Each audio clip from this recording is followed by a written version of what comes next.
La création, le miroir vivant de la gloire de Dieu.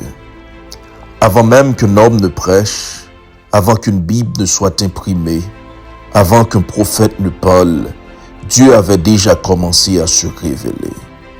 Le ciel, la mer, les montagnes, le soleil, les étoiles ne sont pas seulement de la nature, ils sont une prédication silencieuse. Chaque lever de soleil est un message, chaque souffle vert est un témoignage. Chaque battement de ton cœur est une preuve que Dieu agit encore. La création est la première chair de Dieu.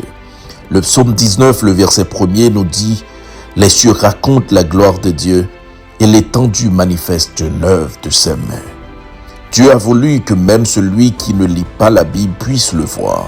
Voilà pourquoi l'univers est ordonné, précis et harmonieux. Ce n'est pas un hasard, c'est une signature.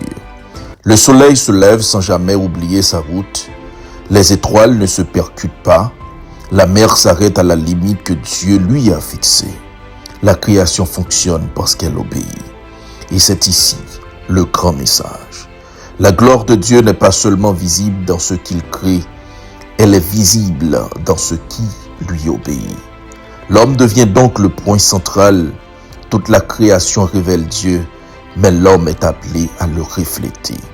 Genèse 1er, le verset 27 nous dit « Dieu créa l'homme à son image et il le créa à l'image de Dieu. » Ainsi, la plus grande manifestation de la gloire de Dieu n'est ni le soleil ni les galaxies, c'est une vie transformée. Quand ton caractère change, quand tu pardonnes, quand tu aimes malgré la douleur, quand tu restes fidèle dans l'épreuve, la création montre que Dieu existe, mais ta vie montre qui il est. Romains 1er, le verset 20 nous dit « Les perfections invisibles de Dieu se voient comme à l'œil depuis la création du monde. » Le péché n'a pas seulement séparé l'homme de Dieu, il a voilé la gloire que l'homme devait porter. C'est pourquoi Jésus est venu, non seulement pour pardonner, mais pour restaurer l'image et la gloire perdue.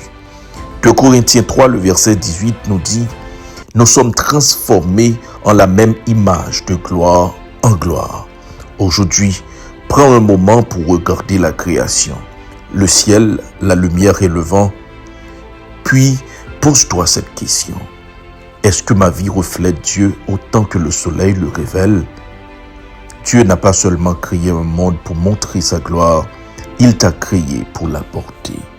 Parole du Seigneur.